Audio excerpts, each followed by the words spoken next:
Hey folks, it's David again with my SP-808. I promised you a little while ago that I would make another little demo reel. I did one about how to make hip-hop, sort of crude hip-hop beats on the SP-808. But now I'm going to talk about its real strength, which is making just weird, crazy sounds. Now, I'm going to start with some samples that are very conventional.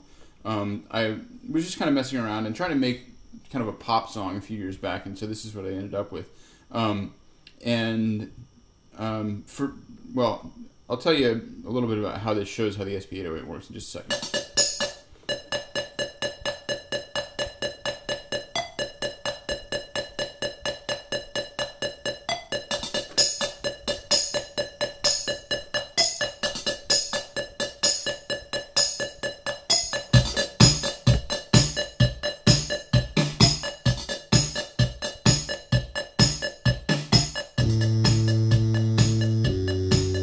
Anyway, you get the idea. So just kind of a little cheesy song. This is how the loop bank works. These are all recorded from outside sources and then saved to the disk. And you can trigger them in different ways. You can layer them on top of each other to form loops. So that's how this works as a live performance tool. Now, the weird making part starts crucially with this button right here. It's labeled Vera Pitch. Now I press that, and if I find the menu there, you can see it says 33% Vera Pitch. So that means that everything is slowed down to 33% of its normal speed.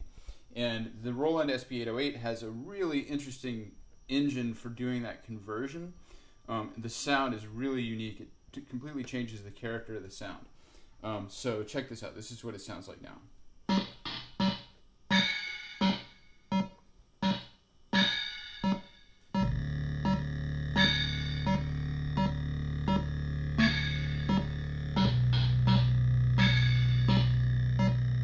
So it's already completely different from that kind of cheesy 4-bar loop.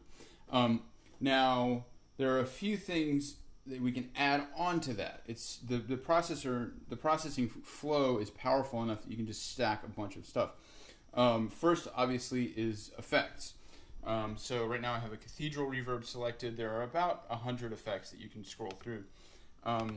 So I have to turn it on over here and then see.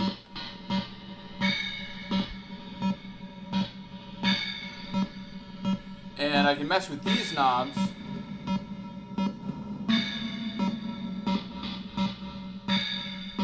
And you can actually see what they're affecting over here.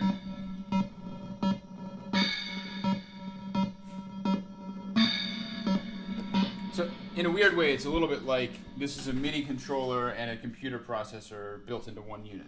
So you can mess with it over here. Or you can mess with it on this thing called the D-beam. So all I have to do is hit effects, and that activates the D-beam controller, and now I can control the sound effects with this motion sensor. No effect. Effect.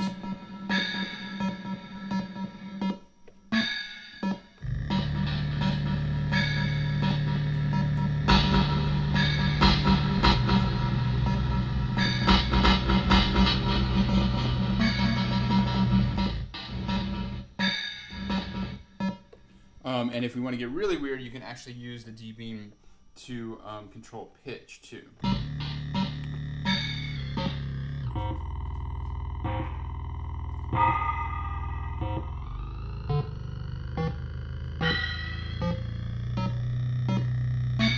And you notice it senses my hand all the way up there.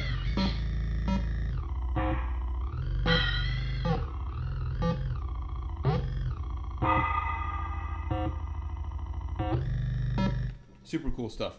And you can also do a few other things with the D-beam. You can trigger pads as well. I haven't really figured out how that's useful, but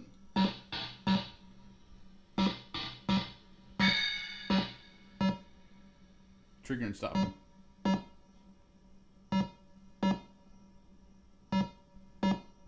I guess the default is that it hits pads 1 and 2. So that is my brief tour of the weirdness of the SP-808. It's, as I've mentioned already several times, an amazing little box. So check it out. It's a relic of about 15 years ago, but it is still extremely relevant today.